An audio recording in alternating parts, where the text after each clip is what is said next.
Free stuff is awesome, but free stuff to spice up the bedroom is even better. Whether you're buying a gift for your sugar baby or just for yourself, you can get 50% off at adamandeve.com when you enter the code CANDY at checkout. And that's not all. Adam and Eve will include 10 tantalizing free gifts, a sexy item for him, a special gift for her, and a third item all partners can enjoy. Plus, you'll receive 6 free spicy movies. But the best part is the free shipping. You can get all of this at adamandeve.com using code CANDY at checkout. That's CANDY. So Shelby, what are you getting me?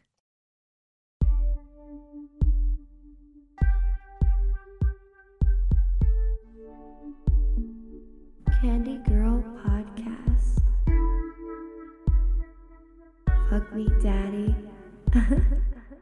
Hey everyone, welcome to another episode of Candy Girl. I'm your host Shelby. And I'm your co-host Emily. And today we're interviewing Sophia the Goddess. Sophia, do you want to introduce yourself? Yeah, sure. Hi guys. So my name is Sophia the Goddess. I'm from Canada.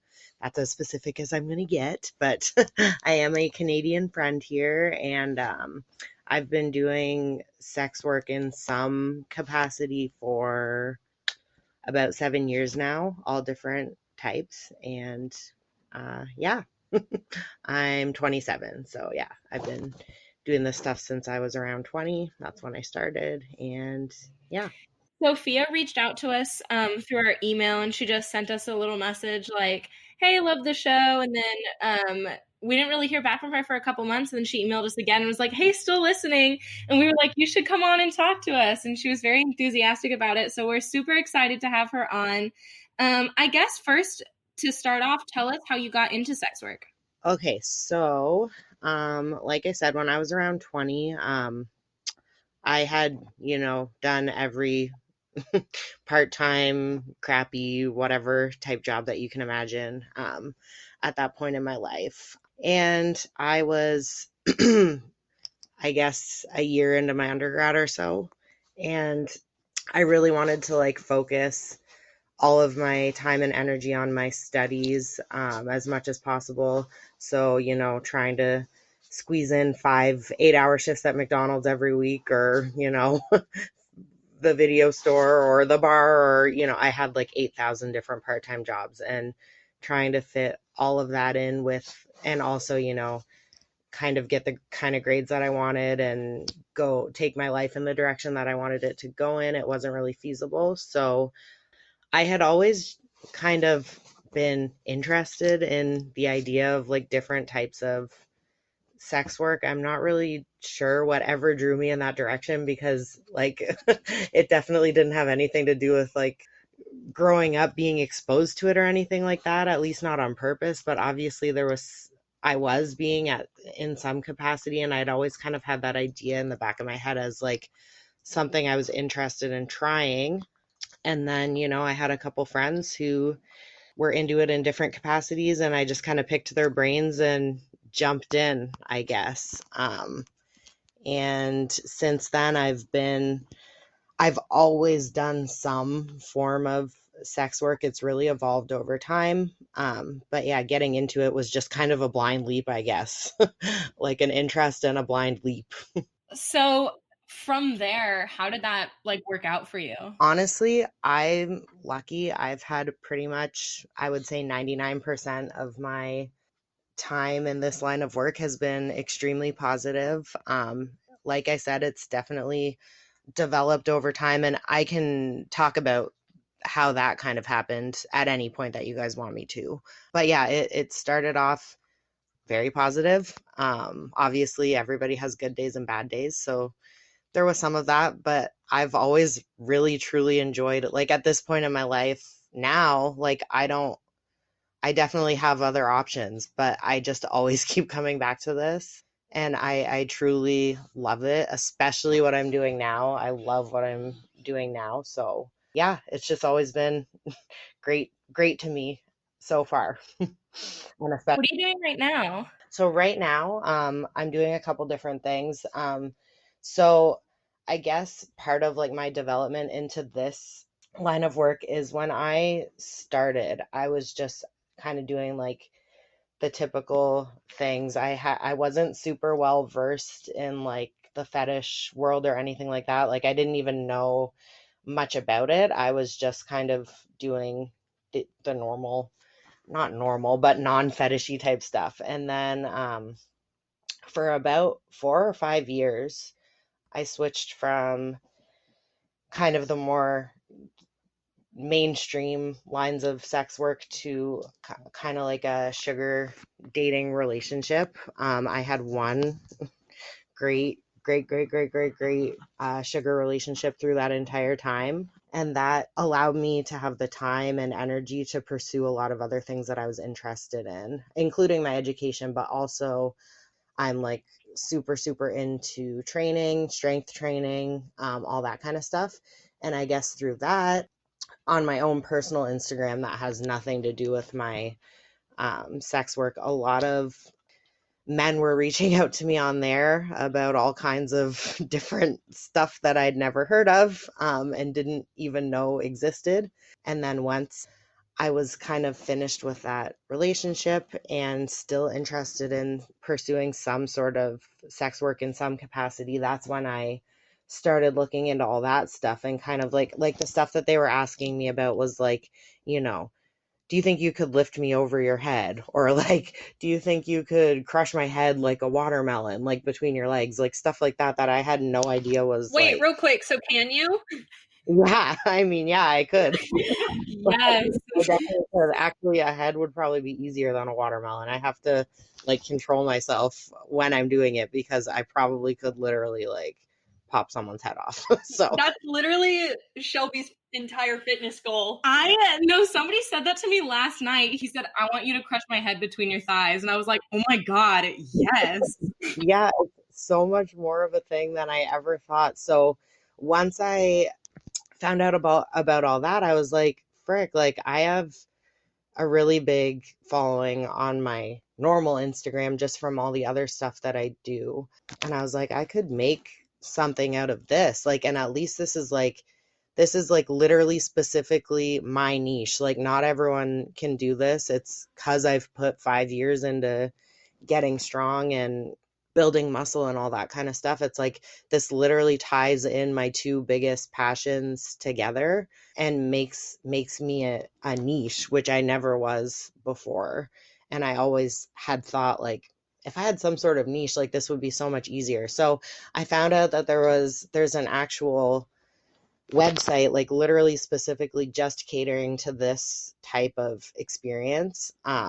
So the stuff that I do right now, like there's no sexual contact at all. I mean, every girl's different in terms of like nudity, but like I don't even do any full nudity in my sessions. They're not meant to provide any sort of like sexual release. They're literally just meant to be, there's different types, but they're meant to be focused on muscle fetish in some capacity, whether that be like a lot of it is like oftentimes it's wrestling. And I loved your episode with, oh no, I forget her name, but Oh, Cactus Cutie, right? yes, she talked about the wrestling stuff and I'm like, yeah, exactly. That's what I was talking about. Yeah, so a lot of it is like that. Some of it is just straight up like muscle worship, like massage and literally just like touching your muscles. And then sometimes lift and carry is another really popular type of session where you literally lift guys up and carry them around. What is a man's favorite way to be carried? Like, what are the most popular Like ways? a princess? Is it like a firefighter? Yes, firefighter is super popular. A lot of guys ask about overhead, but they would have to be really small for me to. Where you're just like, I think this is a bench press. Bench press, yeah. That I could do with a pretty large man, probably. Actually, like I've done shoulder rides, which is another really popular one with like men who are up to 300 pounds. So Up to 300 pounds?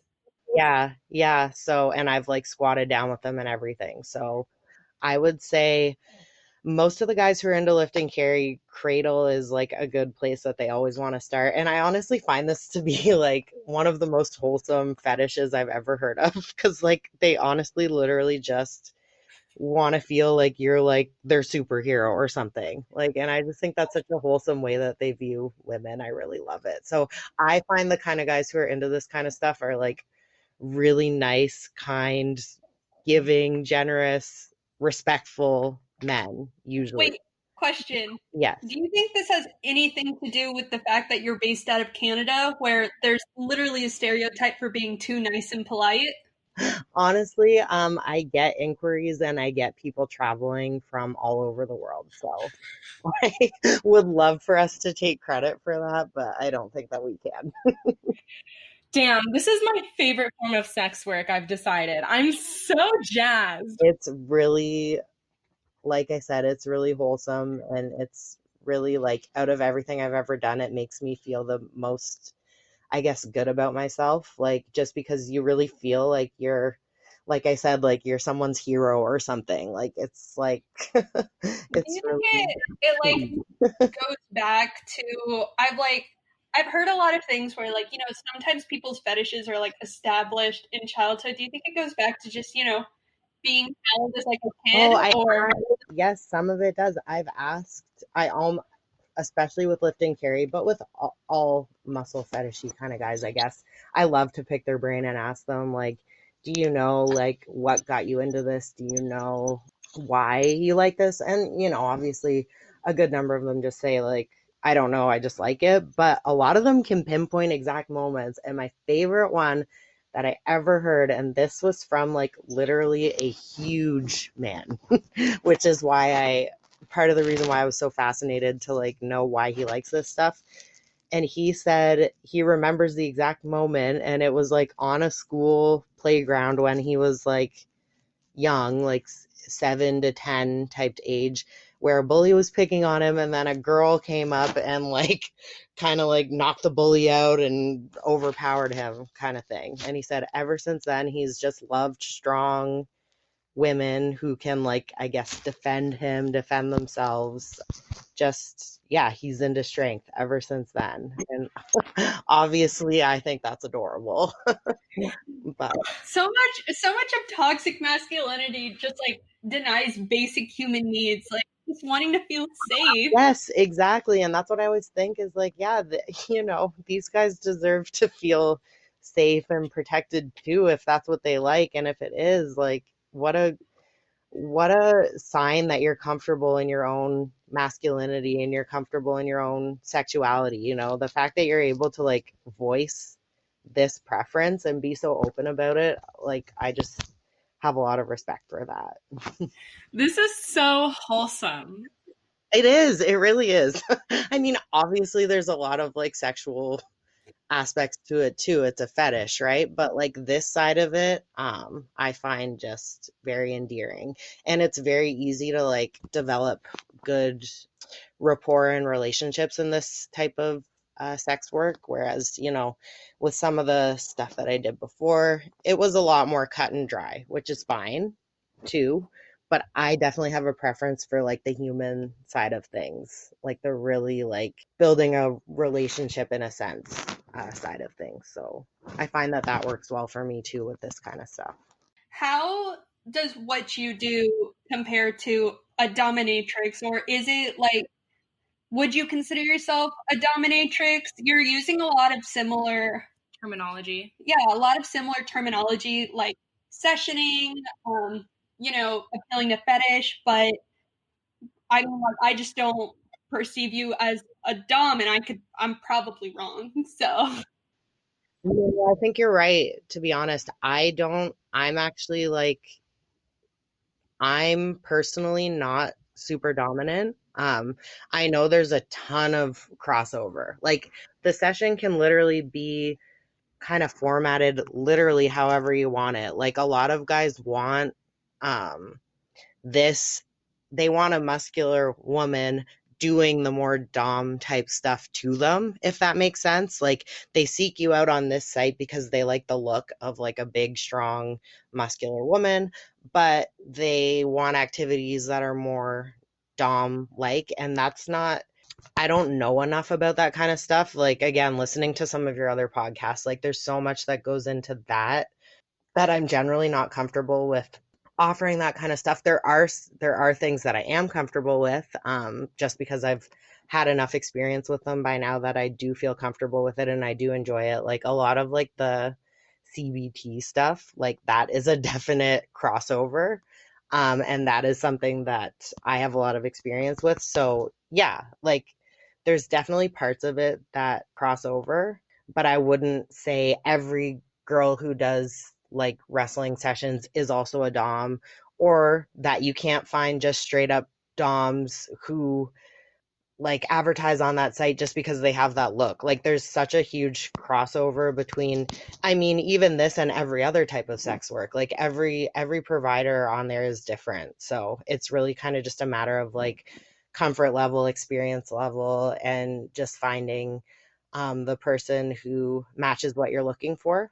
And the site that we all use makes it really easy because you can basically just like spell it out, you know, say like these are the things I'm comfortable with, these are the things don't even ask me about, and if you can follow these instructions then hit me up and we can go from there, kind of thing.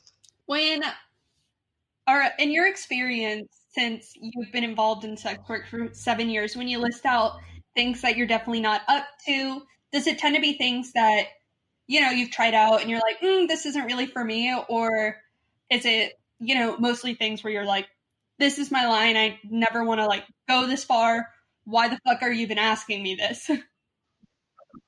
I never get mad about anyone asking me anything, unless it's asked in a disrespectful way, obviously. But if it's asked respectfully, I never have an issue with someone asking, because I know, like, especially like if you've never done this kind of thing before, like guys might seriously just not know. So as long as they follow all my rules that are clearly stated on my profile, they can ask me anything as long as they politely accept the answer.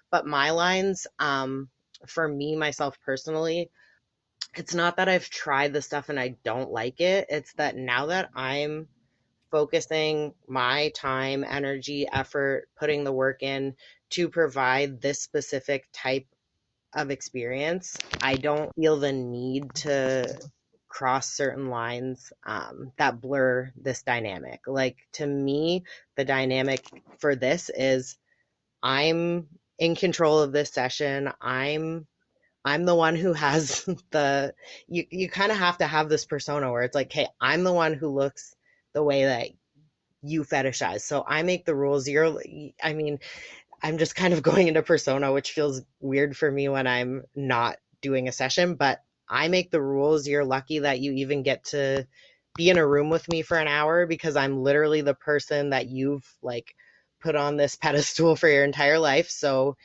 we do what I say, and you will enjoy it because you've wanted to be around someone like me your entire life, and now you are. So enjoy just that fact, and whatever else happens from there is, you know, should be a bonus. Like that's kind of how I approach it when I'm going into it. Like I love that. I feel like people should adopt that mindset, you know, with any, like, I guess all the time, in general, to everyone.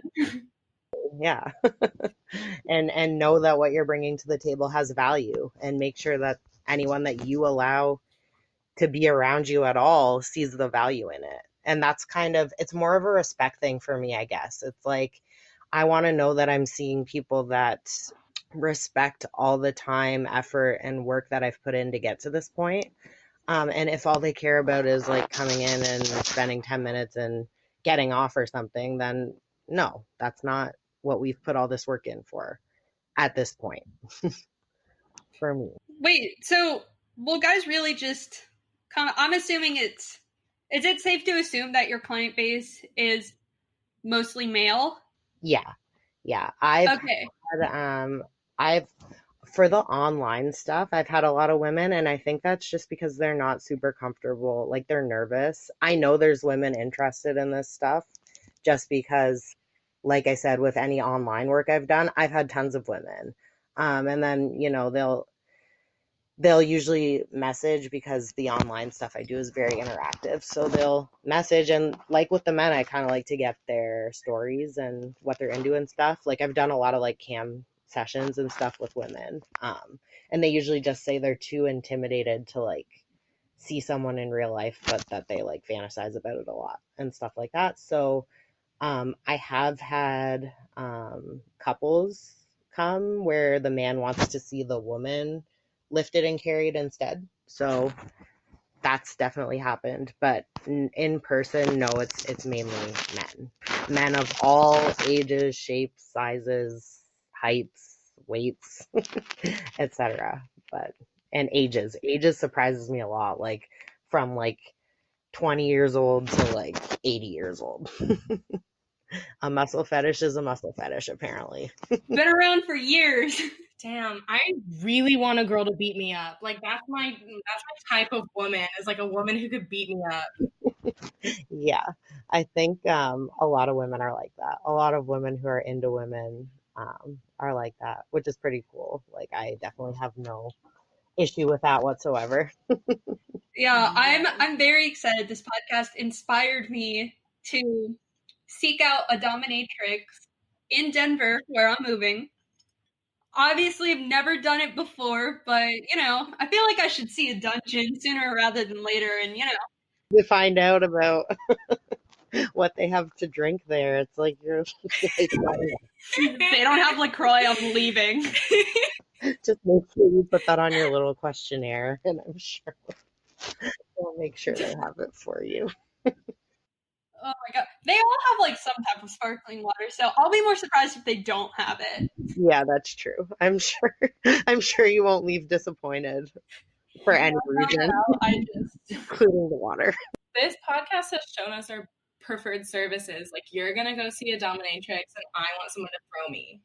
Physically throw you? I want to be physically thrown. Yeah, I do a lot of that too. So you'll be able to find someone who can throw you. Yes! Oh my god, I'm so excited. Throwing goes in oftentimes with like wrestling sessions. Like they'll ask if you can do like some super complicated throws, but I've also just done like straight up, like pick the dude up and toss him as far as I can across the room. Just yeet! Yes, Like, that's what I want a woman to do to me. Literally. And then often I'm like, man, like this is too fun. Like how am I getting paid for this? Like I literally just gonna toss someone as far as I can. Like I just got my workout in for the day. Like Yeah. So Sophia, I wanted to ask you about how your fitness journey has coincided with your sex work journey. yeah, so like it's funny because neither would probably have been possible without the other, I guess. Because like I said, like I was always into like sports and stuff growing up, but then once I started school, obviously like I was telling you guys at first, having like 20 different part-time jobs and trying to work like 40 hours a week between them, and then trying to get good grades because I knew I wanted to go on and do some graduate level type stuff. So I always had to be super focused on my grades. I never would have had time to even probably have just a casual gym going experience, let alone like to the level that I've brought in it, where like it's literally like I'm at an elite level and it's like my entire life.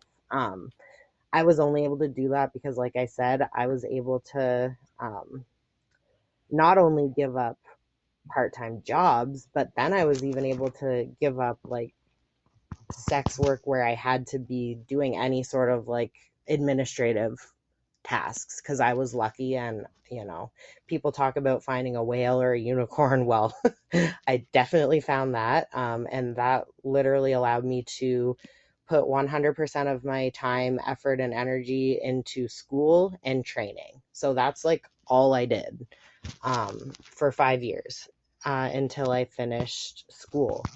And then once I was done school, and another thing that one thing your podcast has honestly really helped me with, to be honest, is like hearing a lot of the girls talk about how they like it almost to the point where they feel guilty. It's like I've felt that way my entire experience. Like I'm finally coming to terms with it now, where I'm just like, if this is what I like doing, then this is what I like doing. Like, yeah, I did all the right things. I got the right education that everyone says that you're supposed to get. I got the job that everyone says you're supposed to get, but I keep coming back to this, and I enjoy it more than anything else I've tried to do in my life. And yeah, listening to your podcast has really helped me, because it's like, hey, other people feel like this too. And it's like, if we love it, why shouldn't we? Like, what's wrong with that? Like, nothing, obviously. But in your own head, it's like it's like you're trained to just think of this as a step. Like, this always has to be some sort of step to something else, right? But for me, I'm starting to think it's not. Like, I'm starting to think it's not a step, it's a destination, and one that I'm really happy with for now. So, sorry, that was a little sidebar, but it's just something that I've thought a lot about from listening to your podcasts. But yeah, no, these two aspects of my life both have allowed the other. Like, the fitness stuff has allowed me to get to the point I want to be at in sex work, and sex work allowed me to get to the point that I wanted to be at with all my training goals. So yeah, you can't, at this point, I can't have one without the other. They're totally, completely interlocked and rely on each other, and can't have one without the other right now.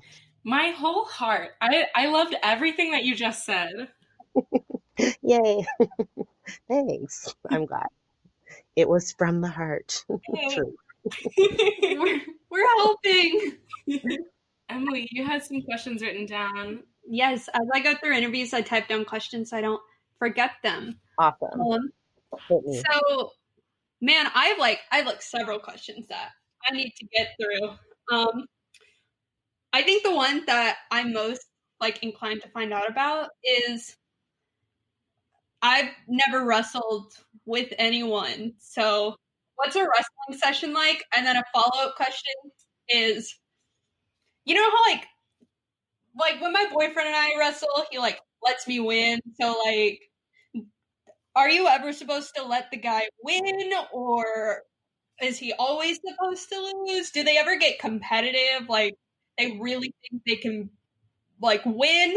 Yes. Okay. So there are all different types of wrestling sessions. I do all except full competitive, because I don't want to actually get hurt and injured, and then, screw my training up for the stuff that I'm actually training for, that's actually like not important, because it's all important. But I don't want some dude to come in and like, twist my arm or something, and then I can't train for 3 months. So I don't do full competitive. Some women do. I do semi-competitive, and then I do what's kind of referred to as more like fantasy wrestling sessions. So with semi-competitive, yeah, that's where you get a lot of the guys who are actually, like, I have a couple guys who I see regularly who actually want me to go like 100%, and they want to kind of go as hard as they can and see, like, they actually want to try to beat me. They would never want me to let them win. Never.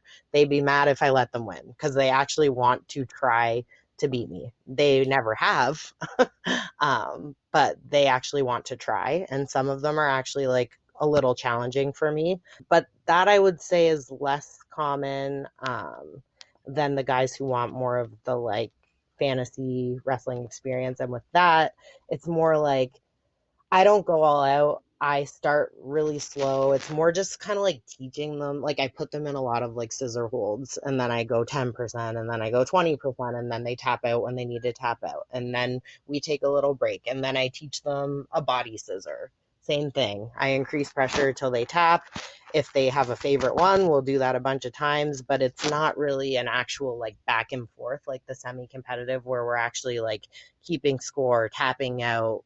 There's a winner, there's a loser. Like, that's kind of more just like a nice flowy session of, it's a good way for people to dip their toes in, I guess. Like you said, if you've never wrestled before, or even for the guys who have, but they're just not competitive people, they just want to kind of experience strength in that way. That's a lot more common. I would never let someone win. That's just not An undefeated bad bitch right here.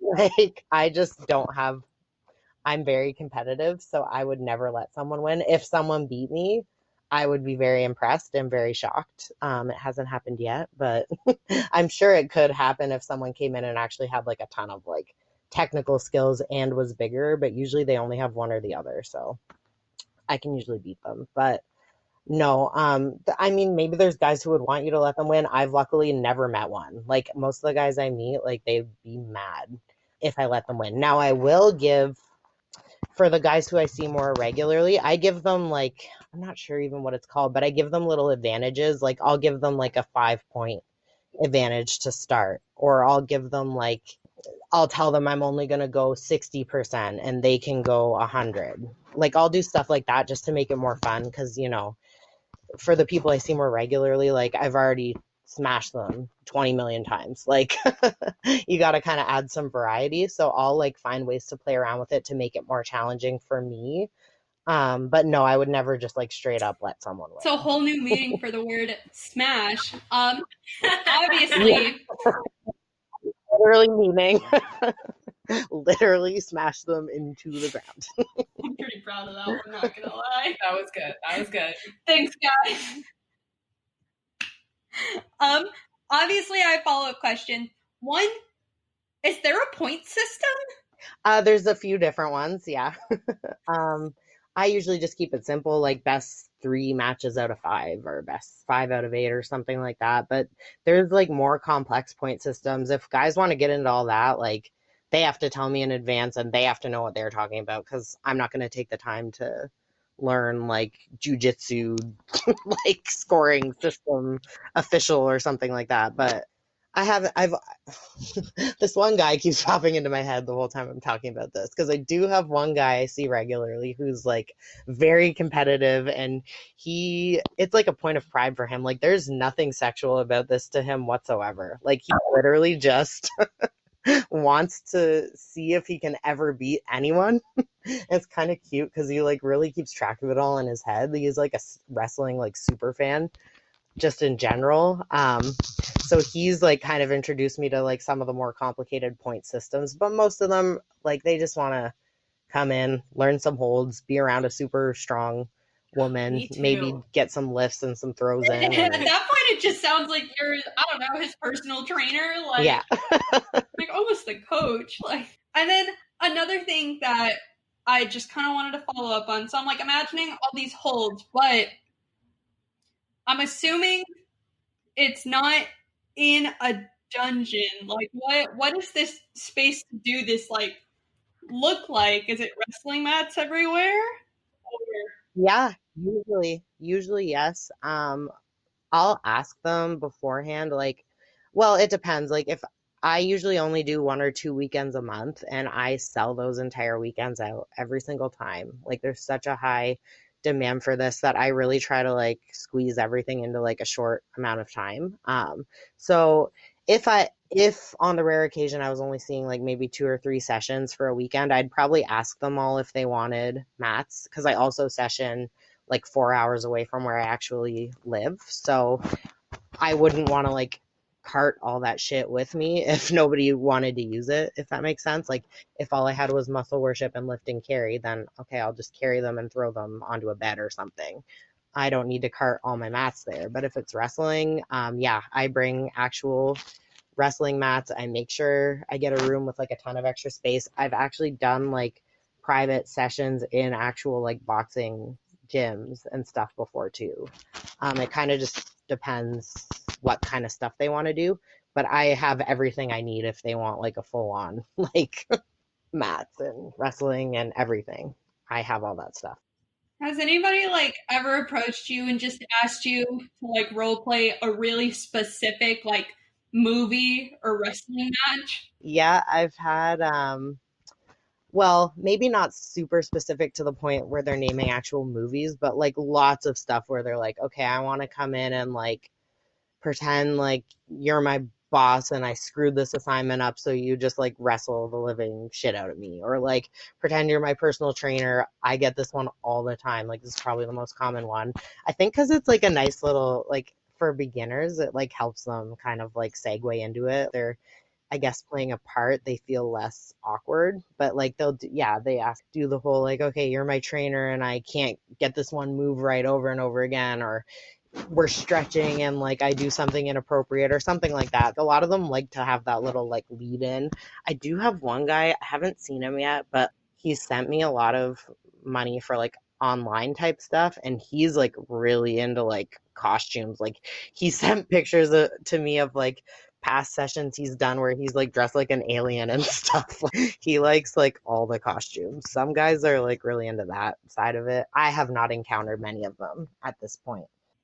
Well, he's dressed as an alien. Like, what are you also dressed as an alien, or? Can't even remember. I honestly don't even remember like what the point of him being dressed like an alien was. Or what she, like the person he was sessioning with, like what they were dressed as or anything. I just remember him being like, want to see the one session I did where I was dressed as an alien? I'm like, okay, sure. Like, picture, I'm like, oh, nice, cool, interesting. I wouldn't even know how to respond to that. Yeah. You want to see me in an alien costume? Usually they just want to hear it. Cool. Nice. I feel like that's the thing I've noticed so much through this podcast and interviewing sex workers is they get put in such weird positions that I literally have no idea how I would react in. And like these sex workers do it all the time. Yeah, a lot of it is just like thinking on your feet, because the last thing you ever want to do is like shame someone for even like inadvertently for like a kink that they have. I will shame them if they reach out to me on like my actual personal Instagram. Like I think it's rude to approach someone that way, so maybe then. But like if they're approaching you when you put yourself out there, like the last thing I ever want to do is like make someone feel awkward for something that they enjoy, because really like they're not hurting anyone. They're going about it the right way. They've come to the right place. So you do really have to be able to like think on your feet and like control your reactions, because that's the only way you're ever going to get people to open up to you. And like I want them to, everyone's different, but I want them to open up to me. I want to know what makes them tick. I want to know what's missing in their lives that's made them come seek this out. And as long as it's something I'm comfortable with, I want to provide that to them. So yeah, you have to like really learn how to like control your facial expressions too, because you never know when some person's going to choose that moment to open up and tell you this thing they're into that like you've never heard in your life and just sounds so crazy to you. And then it's like, if you're like, wow, what the fuck, then they'll probably never tell anyone that again, including you. So yeah, there's a lot of like thinking on your feet and reacting in a controlled manner. Yeah. How often do guys like ask you to do sex work like through your personal Instagram with no knowledge of you being a sex worker?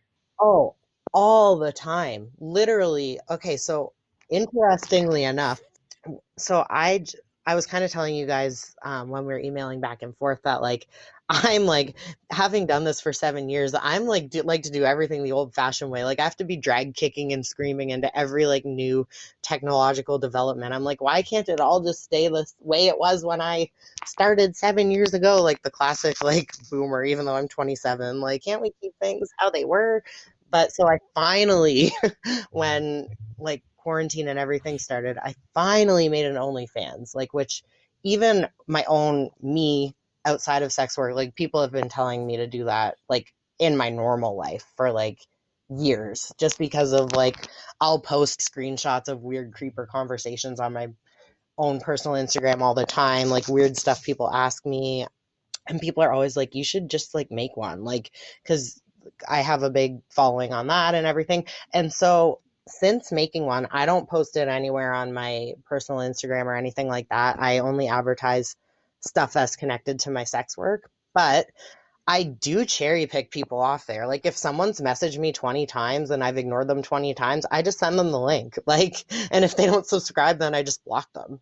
And honestly, I've had like 100% almost success rate with that. So that just kind of goes to show like how many people there are who will just approach someone totally normal, like out of nowhere, just because they look a certain way and assume that that means that, well, a lot of them probably just think that we don't realize it's a fetish, so we'll just answer the questions, which I did kind of do like before I knew. But now that I know, no, fuck that. Here's my link. Pay. Pay up if you want to know how much I weigh, if you want to know how tall I am, if you want to know if I could lift you above my head, if you want to know how big my biceps are. Okay, pay.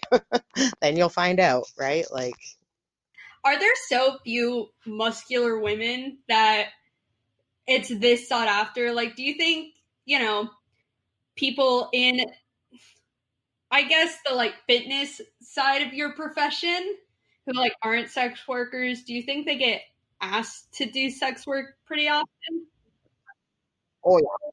Oh, they do. Like, I'm very close with like tons of people, obviously, like women that I compete with, against, train with, etc. We all, hundreds upon hundreds of women who are just trying to go about their lives, live their lives, and lift some weights. They just randomly get asked to wrestle someone, beat someone up, kick someone in the balls, lift someone over their head, like literally daily. Like it's actually pretty crazy. Yeah, I have a follow-up question to that because sex work is, I mean, at its core, to be sexy and to sell sex to somebody. And I feel like the ideal woman is somebody who's very fragile and delicate and thin and has thin features and very Eurocentric. So how have you found yourself to be like sexy as a woman who isn't like all of these features and instead you're strong and you're muscular? Yeah, that's another thing that I mean, I guess yeah, so when I started, I looked like the person that you just described. I was just kind of the typical, like you said, I was very thin. I was tall, thin, kind of straight up and down with boobs and a butt, like, like you find everywhere. And then I just kind of, I had a, when my focus shifted from, and I talk about this a lot just in general, like when my focus shifted from like what my body looked like to what my body could do, I felt like I found a lot of self-love that way.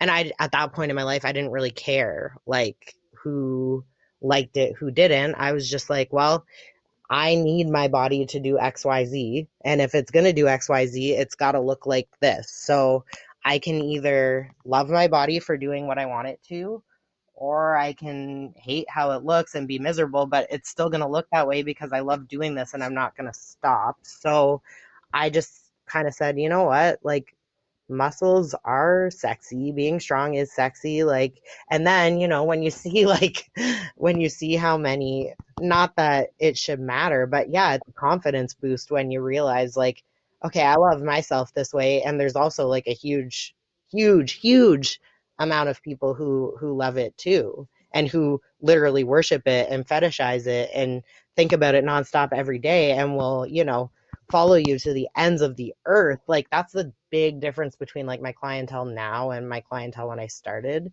is like these dudes will literally travel across the world. They will bring you gifts. They will like, they will spoil the living shit out of you. Like, you are like their dream woman that they cannot find anywhere else. So, I mean, it's kind of hard to not have some confidence when that's what you're literally surrounding with yourself with daily. So, like, do you ever get random marriage proposals? Oh yeah. I have one on my latest Instagram post. Oh my God. Nice. He literally just said, marry me. But no, I get stuff like that all the time. Like, even from people that I've seen, like they'll be like, my dream is to meet a woman like you and marry her. And I'm like, well, that's not gonna happen, but Also, that's gonna cost you extra. So usually I just say, oh, you're so sweet. What a good boy you are. Okay, have a good one. okay. Yeah, but no, yes, all the time. So I might have misheard, but I think that you kind of wanted to talk a little bit about body hair. Am I? Oh, yes, I Okay, did. cool. That was another episode where I was like, oh my God, like the crossovers are just so cool when you realize like how many things cross over from different aspects. Because yeah, like I I'm hairy as fuck. Like, I'm super hairy. And when I started doing obviously just mainstream type sex work, I was like, you know, everything had to be shaved, everything had to be waxed, everything, I paid for laser hair removal. I did every freaking possible thing you could imagine to try to make myself into a hairless wonder. And then the crossover between muscle fetish and like body hair fetish is so ridiculous that I would almost say like 90% of guys with a muscle fetish also have a body hair fetish. And I didn't really realize that until, like I said, I started the online, like when I started my OnlyFans, I posted one picture where, and honestly, it wasn't on purpose. It's just like we're in quarantine, right? So I'm not seeing anyone. So I just like didn't bother shaving. And so I had like super hairy armpits, but I posted it anyway because I didn't give a fuck. And like, oh my God, like 100 guys message me like, can you please post more stuff with body hair? Could you let your hair on your legs grow out? Do you think you could like do a bikini shot where you didn't shave down there and we could see hair down there? Like, oh my God, the amount of messages I got about that were like out of control. So now I just don't bother. Like, if I feel like it, I do. If I don't feel like it, I don't. But I get way more preference for the times that I don't. Like, they almost all love it. Like, it's, I don't, I mean, I guess I understand the crossover, but like, I was still surprised. But it's huge. And it's great for me because who likes like having to make sure they shave every inch of themselves, like every time they have to do anything? Not me. Yeah. Well, I definitely haven't. So you can see here. Look at you. I know it's coming along a lot better than I was like, you know what? I want to grow out my armpit hair so I can dye it and then I'll shave it. So Yeah. Yeah. Mine's really thin right now too. And that's what I was thinking when you were talking about like that awkward stage. Like, I think you said like after 2 weeks where it just kind of like doesn't do anything. I was like listening in my car and I was like yelling out like, let it go for like 1 or 2 more weeks because yeah, once you push through.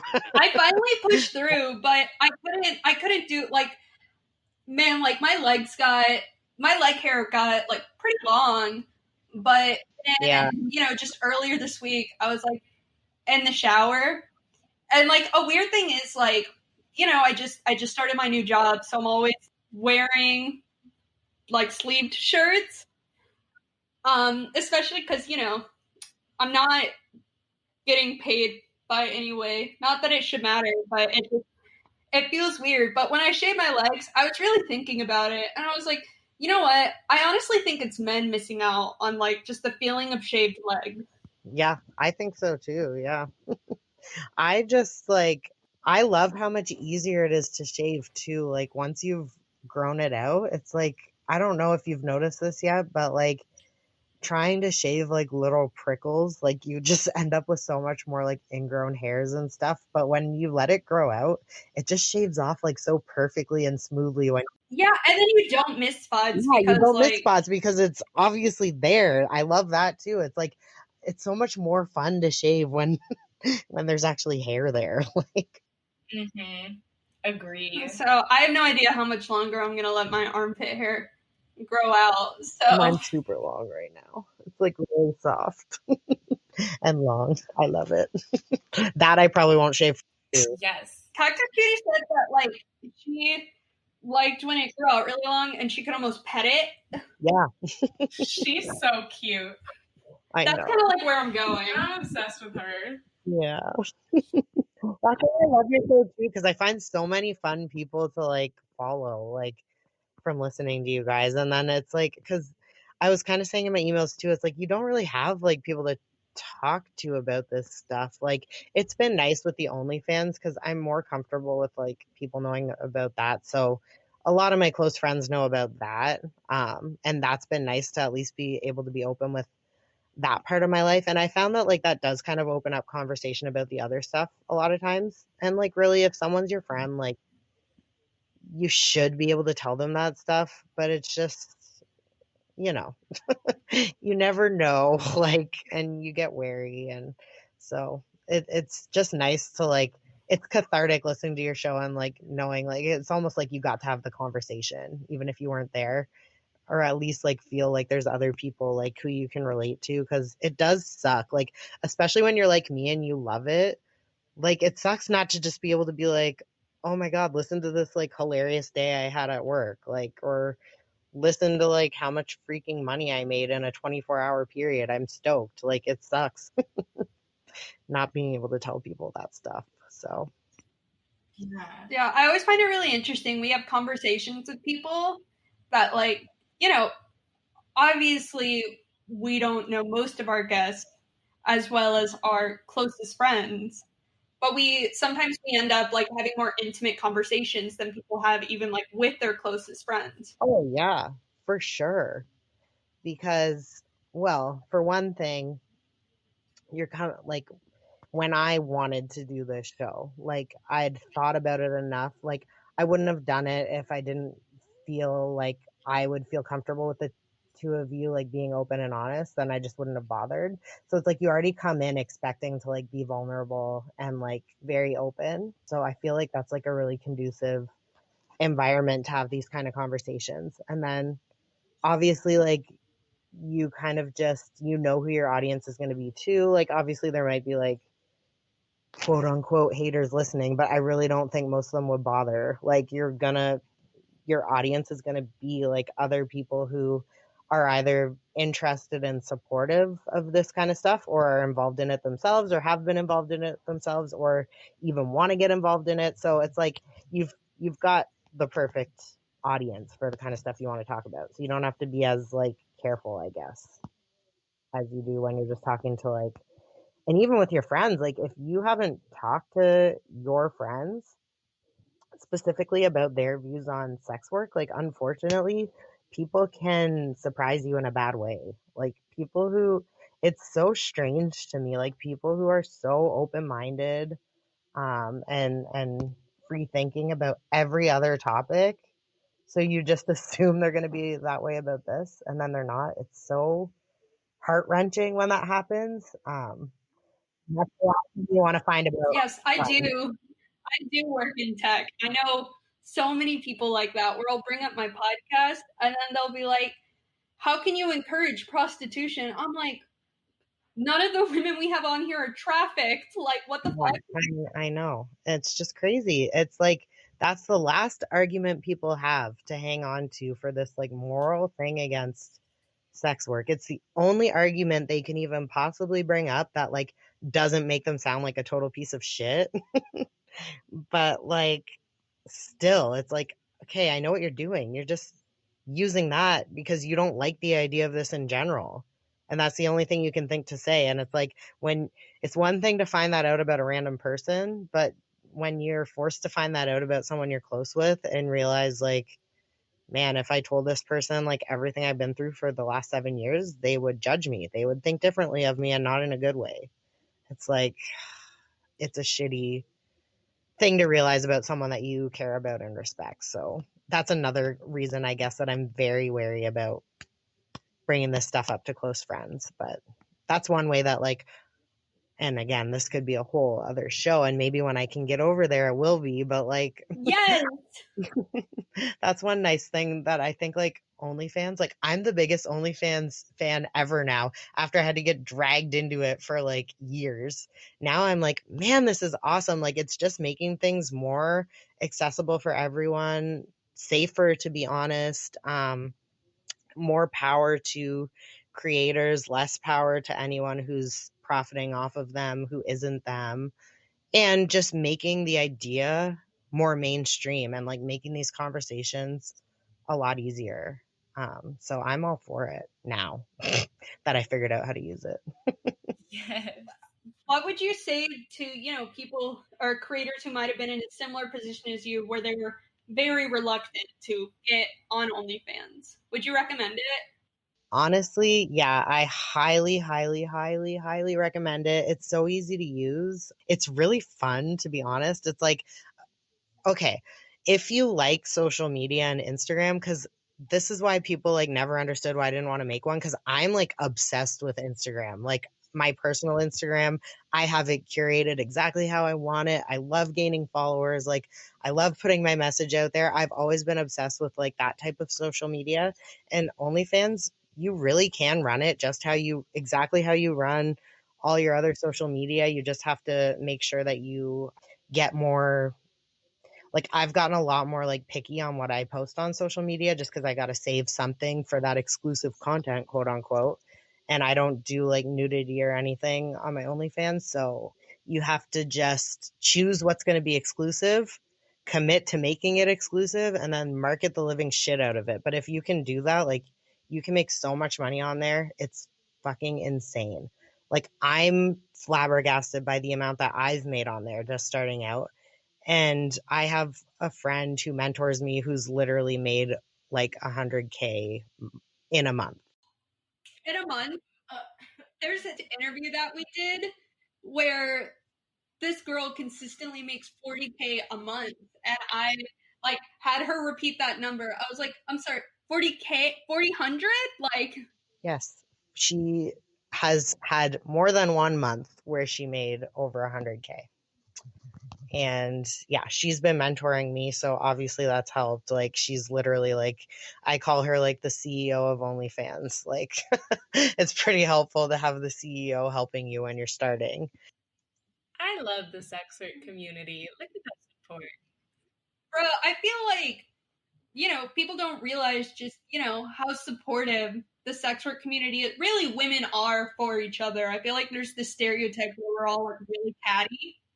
No, that's just like never been my experience my whole life. Like I've always cherished my female friendships, like, and I always will. Like nothing beats that level of support. It's like it just doesn't. Like you're just more open and more accepted. At least me. I mean, everyone's different, but yeah, no.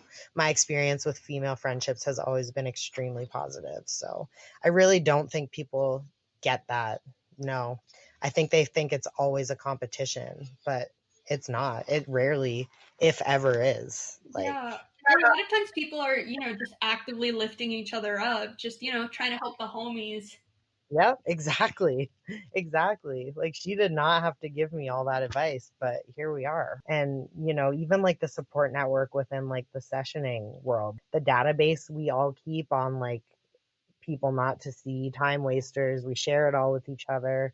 We give references, like, which is huge because, it keeps everyone safe, at least much safer than we would be if we didn't do all those things. So, Yeah, the dominatrix who I'm planning on seeing in Denver was like, needs recommendation or like needs references. And I was like,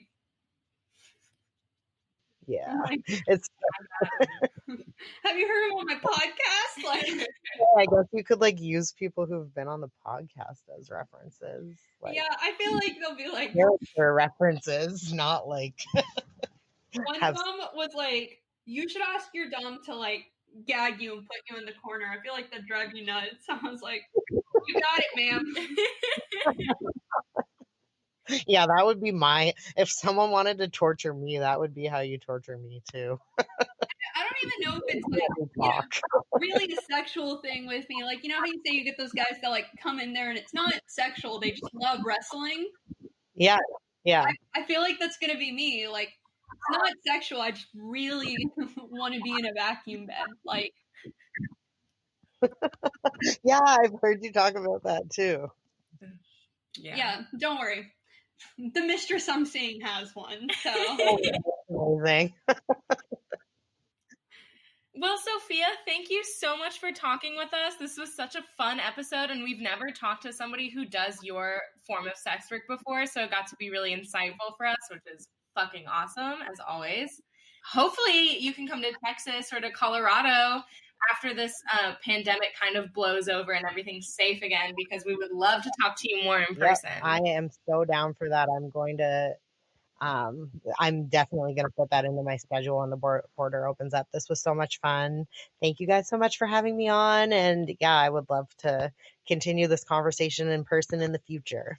Absolutely. If you guys want to find us on Instagram or Twitter so you can find Sophia's episode when it comes out, our Instagram is at Candy Girl Podcast and our Twitter is at Candy Girl Pod. Or you can email us with any questions you have for us or for Sophia or for anyone else who's been on the show at candygirlpodcast@outlook.com. Thanks, guys, and we'll hear from you next Friday.